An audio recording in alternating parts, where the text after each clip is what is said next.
Good morning, welcome to CATEX TV. My name is Frank Fortunato. Today is Tuesday, May 8th, 2012. It's VE Day in Europe, victory in Europe over Nazi Germany in 1945. The British Financial Services Authority has announced a £3.35 million fine for Mitsui Sumitomo Insurance Company. They accuse Mitsui Sumitomo of corporate governance failings and in fact have banned their former executive chairman and fined him £119,000 individually. The FSA noted that Mr. Kumagai, who is the former executive chairman, was seconded from the Japanese parent company and appointed as executive chairman of Mitsui Europe. He had little knowledge of British insurance regulations and despite repeated warnings by the FSA, according to the FSA, had failed to implement solutions required by the regulator.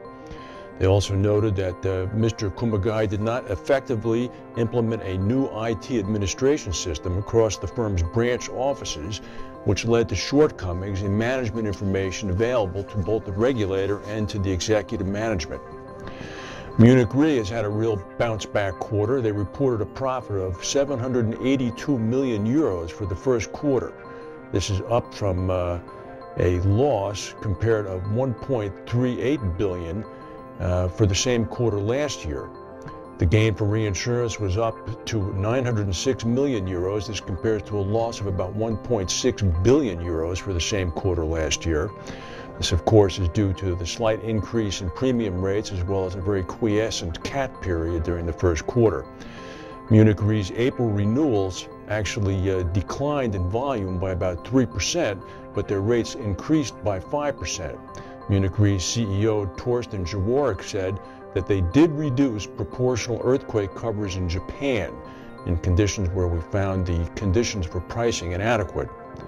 Andrew Moss, who up until about a few hours ago was the CEO of the UK-based big insurer Aviva, is out with immediate effect.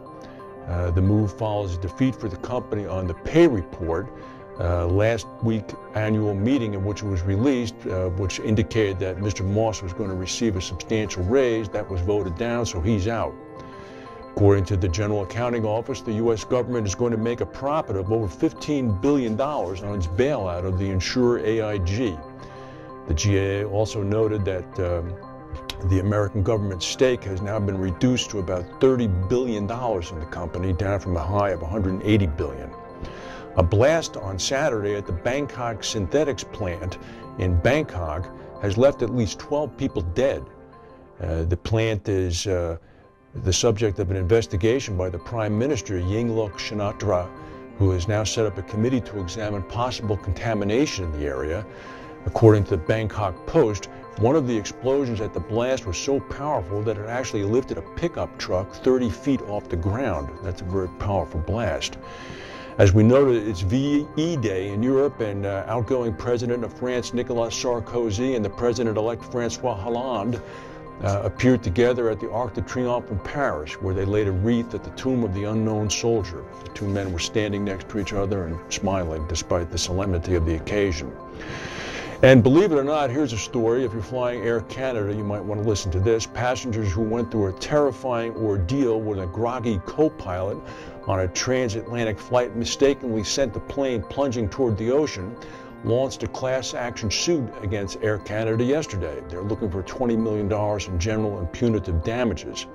They also claimed that Air Canada caused a cover-up, saying that the injuries and apparently 16 people sustained bruises and cuts.